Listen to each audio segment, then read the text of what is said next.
ভাই overall next ম্যাচের আগে টিমের প্রস্তুতি কেমন দেখলেন?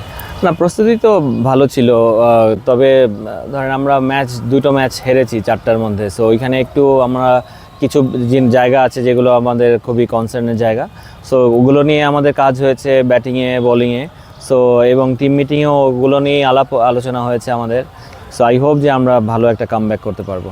পেস বলারদের পারফরমেন্স নিয়ে কিছুটা চিন্তিত কিনা? একটু তো চিন্তিত অবশ্যই, কারণ তবে একটা জিনিস এটাও ঠিক যে ধরেন মার্জিন অফ এরার খুবই কম ফাস্ট বোলারদের জন্য। সো কিন্তু এইগুলো এক্সকিউজ দিয়ে আসলে আমরা এই লেভেলে পাওয়া যাবে না। সো ওগুলো নিয়ে কথা হচ্ছে, কারণ আমার দেখেন হাসান, খালেদ আমার প্রিমিয়াম বোলার। সো এদের কাছ থেকে আমরা অনেক বেশি আশা করি এবং আই হোপ যে ওরা কালকে থেকে ইনশাল্লাহ ডেলিভার করবে। টপ অর্ডার ব্যাটিং মানে যেদিন রান করে খুবই রান করছে, কিন্তু নর্মালি রেগুলার যে রান পাওয়ার একটা ধারাবাহিকতা, এই জিনিসটা মোটেই মিসিং। এটাও কি চিন্তার একটা বিষয়?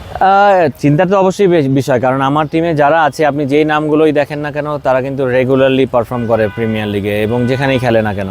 সো তাদের থেকে যখন আমরা রান পাই না কিংবা বোলিংয়ে ভালো কিছু পাই না, তখন আমাদের এইগুলো তো অবশ্যই একটু ওয়ারিড হওয়ার ব্যাপার। কিন্তু আমি খুবই পজিটিভভাবে চিন্তা করতে চাই।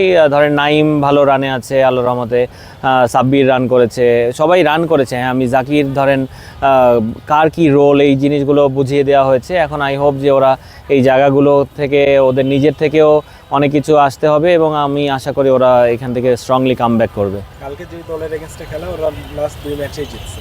সো ওই জায়গা থেকে মানে আপনি কি এক্সপেক্ট করতেছেন?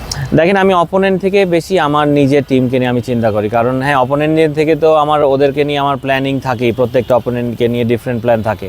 কিন্তু আমি আমার নিজের টিমটাকে নিয়ে বেশি চিন্তা করি, কারণ আমার যেরকম দল, আমরা যদি আমাদের নামের উপর সুবিচার করতে পারি, আমার মনে হয় না আমরা আমাদের নেগেটিভ কোনো রেজাল্ট হবে।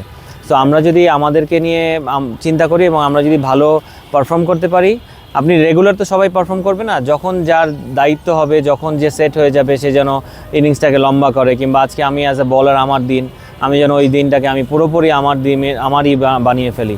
সো মিস্টেকের সংখ্যা যত কম রাখতে পারবো, আমার মনে হয় আমাদের দিকে রেজাল্ট থাকবে ইনশাআল্লাহ। ভাই টিম মিটিং তো অলমোস্ট রেগুলারই হয়, প্রত্যেকদিন হয়, আজকেও হলো। সব তো জানতে চাওয়া উচিত না, বাট তারপরও যতটুকু বলা যায়, কি মেসেজ ছিল আপনার? মেসেজ কি, আমরা ধরেন যেরকম টিম করেছি প্রাইম ব্যাংক এবছর, আমরা রেজাল্ট ওয়াইজ এখন যদি দেখেন 4টা ম্যাচে 2টো ম্যাচ আমরা হেরে আছি। সো আমাদের যে 2টো ম্যাচ আমরা হেরেছি, এই 2টো ম্যাচ কিন্তু হ্যাঁ, আমি লেজেন্ডস অফ রূপগঞ্জের সঙ্গে আমরা ব্যাটিংটা ভালো করতে পারিনি, ওইটা আমি আন্ডারস্ট্যান্ডেবল। কিন্তু পার্টেক্সের সাথে যে ম্যাচটা আমরা হেরেছি, ওই ম্যাচটা আমাদের হারার ম্যাচ ছিল না। সো আমরা যেহেতু লিগের খেলা, প্রত্যেকটা পয়েন্ট ভাইটাল। সো আমাদের এই পয়েন্টগুলো যেন আমরা লুজ না করি, যে ম্যাচগুলো আমাদের জেতা উচিত এবং যে ম্যাচগুলো আমাদের একদম জিততেই হবে, ওই ম্যাচগুলো আমরা যেন পয়েন্টটা গিফট করে না আসি। সো আমাদের ওই জায়গাটায় আমরা যেন আরেকটু কনসার্ন হই, আরেকটু কশাস থাকি। সো এই ধরনের একটা মেসেজ ছিল আসলে।